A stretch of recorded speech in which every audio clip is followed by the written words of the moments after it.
Hello అండి, welcome to Uttam's academy. ఇవాళ session లో మనం డిస్కస్ చేసుకుందాం ఇంపార్టెంట్ టాపిక్ అయినటువంటి ఈ యొక్క ఐఎంఎఫ్ అన్నటువంటి దాని గురించి డిస్కస్ చేసుకుందాము. అసలు ఐఎంఎఫ్ అంటే ఏంటి, ఈ ఐఎంఎఫ్ అన్నటువంటిది ఎప్పుడు ఏర్పడింది, ఐఎంఎఫ్ అసలు ఎందుకు ఏర్పడాల్సి వచ్చింది, ఇలాంటివన్నీ కూడా ఈ వీడియోలో మనం డిస్కస్ చేద్దాము.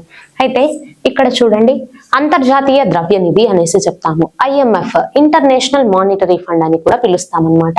అయితే ఈ యొక్క ఐక్యరాజ్య సమితి అనుబంధ సంస్థల్లో అంతర్జాతీయ ద్రవ్య నిధి, ఇంటర్నేషనల్ మానిటరీ ఫండ్, ఐఎంఎఫ్ అన్నటువంటిది కూడా ఒకటన్నమాట. అయితే ప్రపంచ దేశాలు స్థిరమైన వృద్ధి అనేటువంటిది సాధించడం కోసము, తర్వాత శ్రేయస్ అన్నటువంటిది సాధించడం కోసము అవసరమైనటువంటి సహాయాన్ని, ఆర్థిక సహాయాన్ని అందించేటువంటి ఒక సంస్థగా దీన్ని చెప్తామన్నమాట. ఉత్పాదకత మరియు ఉద్యోగిత సృష్టి, వృద్ధిని పెంచేటందుకు కావాల్సినటువంటి ఆర్థిక విధానాలు అన్నటువంటి దాన్ని కూడా మనకి ఐఎంఎఫ్ అన్నటువంటిది రూపొందించడం జరుగుతుంది. సంక్షోభంలో చిక్కుకున్నటువంటి ఏవైతే దేశాలు ఉంటాయో వాటిని తిరిగి మళ్ళీ ఆర్థిక అభివృద్ధిలో పెట్టేటందుకు, వాటికి కావాల్సినటువంటి ఆర్థిక సహాయాన్ని అందించేటువంటి సంస్థగా కూడా మనం ఈ యొక్క ఐఎంఎఫ్ అన్నటువంటి దాన్ని చెప్తామన్నమాట. రుణాలు ఇవ్వడంతో పాటు మనకి సంబంధిత దేశాలకు మాంద్య పరిస్థితి నుంచి బయటపడే విధంగా తగిన ఆర్థిక సంస్కరణలు అనేటువంటివి కూడా, మార్పులను కూడా సూచించేటువంటి సంస్థగా కూడా దీన్ని చెప్తాము. ఇక ప్రపంచ ఆర్థిక వ్యవస్థలో ప్రత్యేక పాత్ర కలిగినటువంటి దానిగా ఈ యొక్క ఐఎంఎఫ్ అన్నటువంటి దానికి పేరు ఉంది. ఇంటర్నేషనల్ మానిటరీ ఫండ్ కు పేరు ఉందన్నమాట. ఆర్థిక మార్గాల ద్వారా మనకి ప్రపంచ శ్రేయస్సు, శాంతిని పెంపొందించడంలో కీలక పాత్ర అనేటువంటిది వహిస్తుంది ఐఎంఎఫ్ అన్నటువంటిది. ఇక అసలు ఏ విధంగా ఇది ఏర్పడింది, ఐఎంఎఫ్ అన్నటువంటిది ఏర్పడడానికి గల కారణాలు ఏంటి, ఇవన్నీ కూడా చూద్దాము. 1920-30 కాలంలో మనకి ప్రపంచవ్యాప్తంగా ఆర్థిక మాంద్యం అనేటువంటిది ఏర్పడింది అనమాట. దాంతో ఏమైంది, అన్ని దేశాలు కూడా ఈ యొక్క ఆర్థిక వ్యవస్థలు కుప్పకూలిపోయాయి. దాంతో ఆర్థిక మాంద్యం అనేటువంటిది ఏర్పడింది అనమాట. అంతర్జాతీయంగా వ్యాపారం అనేటువంటిది ప్రతికూల ప్రభావం అనేటువంటిది పడింది. దేశాల ఆర్థిక వ్యవస్థలన్నిటి కూడా తాము రక్షణ కోసము ఈ యొక్క ప్రతి దేశము కూడా ఎక్కువ మొత్తంలో దిగుమతి సుంకాలు అనేటువంటిది విధించింది అనమాట. దాంతో మనకి అంతర్జాతీయంగా ఈ యొక్క వ్యాపారానికి సంబంధించి క్షీణత అనేటువంటిది ఏర్పడింది.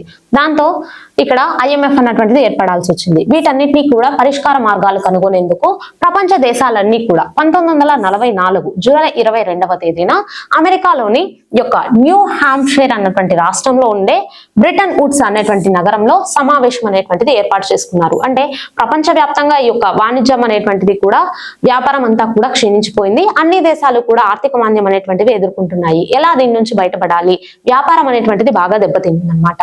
ఎలా దీని నుంచి బయటపడాలి అనేటువంటి ఒక సమావేశం అనేటువంటిది ఏర్పరచుకున్నారు బ్రిటన్ వుడ్స్ అన్నటువంటి నగరంలో 1944 జూలైలో. ఈ డేట్ గుర్తుపెట్టుకోండి. ఇక యుఎన్ సమావేశం అనేటువంటి అయ్యాయి. UN monetary and financial conference అనేటువంటి పేరుతో జరిగినటువంటి సదస్సులో ప్రపంచ బ్యాంకు, తర్వాత అంతర్జాతీయ ద్రవ్య నిధి ఐఎంఎఫ్, తర్వాత ఈ యొక్క ఐబిఆర్డి అన్నటువంటివి రెండు కూడా ఏర్పాటు అవ్వడం జరిగిందనమాట. వీటిని బ్రిటన్ వుడ్స్ కవలలు అనేటువంటి పేరుతో కూడా పిలుస్తాము. ఇక అంతర్జాతీయ ద్రవ్యనిధి సంస్థ ఐఎంఎఫ్ అన్నటువంటిది 1944 జూలై 22న స్థాపించారు. అయితే 1945 డిసెంబర్ 27వ తేదీ నుండి మనకి ఇది అమల్లోకి వచ్చింది. మరి ఆర్థిక కార్యకలాపాలు అనేటువంటివి ఎప్పుడు ప్రారంభించింది అనేసి చూసుకుంటే 1947 మార్చి 1 నుండి ఈ యొక్క ఆర్థిక కార్యకలాపాలు అనేటువంటి వాటిని ప్రారంభించింది అనమాట. దీనికి ప్రధాన కార్యాలయం, ఈ యొక్క ఐఎంఎఫ్ యొక్క ప్రధాన కార్యాలయం, హెడ్ క్వార్టర్స్ అనేటువంటివి ఎక్కడ ఉన్నాయి, వాషింగ్టన్ డీసీలో ఉన్నాయి. ఇక ఈ ఐఎంఎఫ్ లో ఉన్నటువంటి సభ్య దేశాలు అనేటువంటివి రెండు రకాలుగా మనకి ఐఎంఎఫ్ అనేటువంటిది ఆదుకుంటుంది అనమాట. ఏవైతే సభ్య దేశాలు ఇందులో కలిగి ఉంటాయో అవి రాయితీ రుణాలు అనేటువంటిది ఇస్తుంది, తర్వాత రాయితీ లేని రుణాలు అనేటువంటివి రెండు రకాలుగా రుణాలు అనేటువంటివి ఇస్తుంది. మరి యొక్క రాయితీ రుణాలు అనేటువంటివి ఎవరికి ఇవ్వడం జరుగుతుంది అని చూస్తే, అల్పాదాయం ఉన్నటువంటి సభ్య దేశాలు ఏవైతే ఉంటాయో వాటికి సంబంధించి మనకి ఈ యొక్క రాయితీ రుణాలు, వడ్డీ లేని సున్నా రుణాలు అనేటువంటివి, సున్నా వడ్డీ రేటుతో ఈ యొక్క రుణాలు అనేటువంటివి అందిస్తుంది అనమాట. Poverty reduction and growth trust అన్నటువంటి దాని కింద అందించడం జరుగుతుంది. స్టాండ్ బై క్రెడిట్ ఫెసిలిటీ అన్నటువంటిది కల్పిస్తుంది. ఇక ఎక్స్టెండెడ్ క్రెడిట్ ఫెసిలిటీ అన్నటువంటిది దానికి సంబంధించి ఇస్తుంది. ర్యాపిడ్ క్రెడిట్ ఫెసిలిటీ అన్నటువంటిది కూడా ఇవ్వడం జరుగుతుంది. మరి రాయితీ లేని రుణాలు అనేటువంటిది చెప్పుకున్నాము. సభ్య దేశాలు మార్కెట్ వడ్డీ రేటుకు రుణ సౌకర్యం అనేటువంటిది ఇస్తుంది అనమాట. దీనికి సంబంధించి stand by arrangement, extended fund facility అన్నటువంటిది కల్పిస్తుంది. ర్యాపిడ్ ఫైనాన్షియల్ ఇన్స్ట్రుమెంట్ అన్నటువంటి దాని కింద ఇస్తుంది. ఫ్లెక్సిబుల్ క్రెడిట్ లైన్ అన్నటువంటి దాని కింద, ప్రికాషనరీ అండ్ లిక్విడిటీ లైన్ దీని కింద కూడా మనకి రుణాలు అన్నటువంటివి అందించడం జరుగుతుంది అనమాట. నెక్స్ట్ ఐఎంఎఫ్ చేసేటువంటి విధులు ఏంటి, దీని గురించి ఒకసారి చూడండి. ఐఎంఎఫ్ కు మనకు 3 రూపాల్లో నిధులు అనేటువంటివి సమకూరుతాయి. అది ఏ విధంగా? సభ్య దేశాలు అన్నటువంటివి వాటి యొక్క కోటా అన్నటువంటివి నిర్ణయిస్తాయి అన్నమాట. ఏదైతే ఐఎంఎఫ్ లో సభ్యత్వ దేశంగా చేరనుందో ఆ సభ్య దేశం అన్నటువంటిది అంటే మనకి డాలర్ లో కాకుండా తన యొక్క కరెన్సీలోనే ఈ యొక్క కోటా అన్నటువంటి దాన్ని తీసుకోవాల్సి ఉంటుంది అన్నమాట. కోటా అనేసి చెప్తాము, మనం చెల్లించేటువంటి మన వాటాగా చెల్లించేటువంటి దాన్ని. ఏ దేశం అయితే సభ్యత్వ దేశంగా చేరుతుందో తన వంతుగా ఇంత అమౌంట్ అన్నటువంటి పే చేయాల్సి ఉంటుంది అనమాట. దాన్ని మనం ఇక్కడ కోటా అనేసి చెప్తాము. అయితే ఇది ఐఎంఎఫ్ కు విత్త వనరుగా ఉపయోగపడుతుంది. తర్వాత మనకి కావాల్సినప్పుడు ఏ విధంగా అయితే ఏ రూపంలో అయితే మనం కోరుకుంటామో అదే కరెన్సీలో మనకి ఇవ్వడం జరుగుతుంది. ఇది ఎస్డిఆర్ల రూపంలో అనేటువంటిది ఉంటుందన్నమాట. ప్రపంచ ఆర్థిక వ్యవస్థలో ఆ దేశ సాపేక్ష ప్రాధాన్యం ఆధారంగా కోటా అనేటువంటిది నిర్ణయిస్తారు. అన్ని దేశాలకు కోటాలు అనేటువంటివి ఒకే విధంగా ఉండవండి.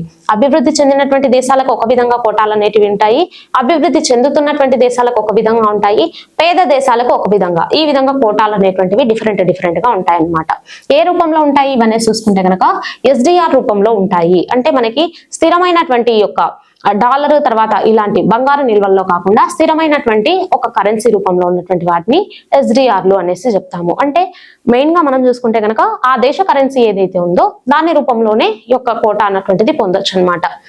న్యూ అరేంజ్మెంట్ టు బారో అన్నటువంటి దాని ద్వారా దీనిలో వచ్చేసి 40 సభ్య దేశాలు అన్నటువంటివి ఉంటాయి. ఎన్ఏబి ద్వారా రుణాలు అన్నటువంటివి తీసుకుంటుంది. ఇక ద్వైపాక్షిక రుణ ఒప్పందాల ద్వారా కోటాలు మరియు ఈ యొక్క ఎన్ఏబిల తర్వాత సభ్యదేశ విత్త అవసరాలు తీర్చేందుకు ఐఎంఎఫ్ ఈ రుణ ఒప్పందాలు అనేటువంటివి వీటితో చేసుకుంటుంది. ఇందులో కూడా మనకి మొత్తము 40 దేశాలు అనేటువంటివి ఉంటాయన్నమాట. అయితే ప్రధాన నివేదికలు అన్నటువంటివి ఏ నివేదికలు అన్నటువంటి మనకి యొక్క ఐఎంఎఫ్ అనేటువంటిది ఇస్తుంది అనేసి చూద్దాము.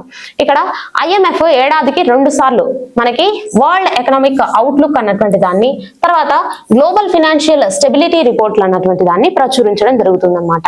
ప్రభుత్వ విత్త అభివృద్ధిని విశ్లేషించే విధంగా ఈ యొక్క ఫిస్కల్ మానిటర్ రిపోర్ట్ అన్నటువంటి దాన్ని ఇస్తుంది. ఫిస్కల్ మానిటర్ రిపోర్ట్ అలాగే ప్రపంచ అతిపెద్ద ఆర్థిక వ్యవస్థలు బహిర్గత స్థితిని అనేటువంటిది కూడా మనకి అంచనా వేస్తుంది అనమాట.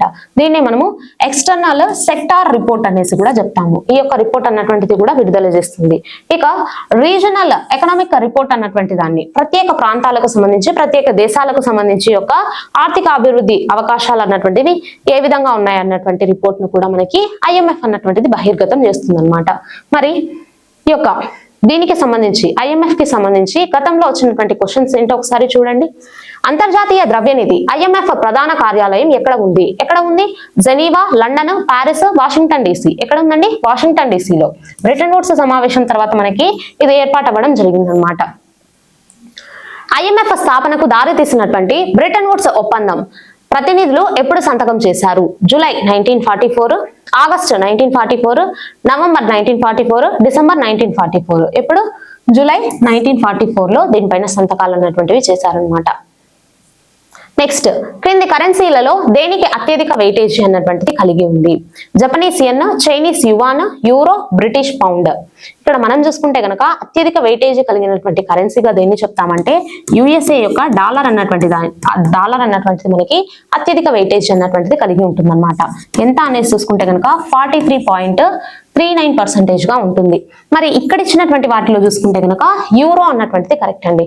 29.12% అన్నటువంటిది దీని యొక్క వెయిటేజ్ గా చెప్తామన్నమాట. ఆ తర్వాత ప్లేస్ లో వచ్చేసి మనకి ఈ యొక్క ఏది ఉందనేసి చూసుకుంటే చైనా యువాన్ అన్నటువంటిది ఉందన్నమాట. 12.8 గా ఉంటుంది. బ్రిటిష్ పౌండ్ వచ్చేసి మనకి 8% అన్నటువంటిది ఉంటుంది. ఇక జపనీస్ యెన్ అన్నటువంటిది చూసుకుంటే కనుక 7 గా ఉంటుంది అనమాట. నెక్స్ట్ చూడండి, బ్రిటన్ వుడ్స్ సమావేశం క్రింది వాటిలో దేని స్థాపనకు దారి తీసింది? ఐఎంఎఫ్ మరియు ఐడిఏ, ఐబిఆర్డి మరియు ఐఎఫ్సి, ఐడిఏ మరియు ఏడిబి, ఐఎంఎఫ్ మరియు ఐబిఆర్డి. దేనికి దారి తీసిందని చెప్పుకున్నాము? ఐబిఆర్డి వరల్డ్ బ్యాంక్, తర్వాత ఈ యొక్క ఐఎంఎఫ్, ఈ రెండింటికి కూడా మనకి దారి తీసింది ఈ యొక్క బ్రిటన్ వుడ్స్ సమావేశం అన్నటువంటిది. అందుకే కదా బ్రిటన్ వుడ్స్ కవలలు అనేటువంటిది పేరు కూడా వాటికి ఇవ్వడం జరిగింది. ఓకే, ఇదండి ఇవాళ class. Thank you for watching.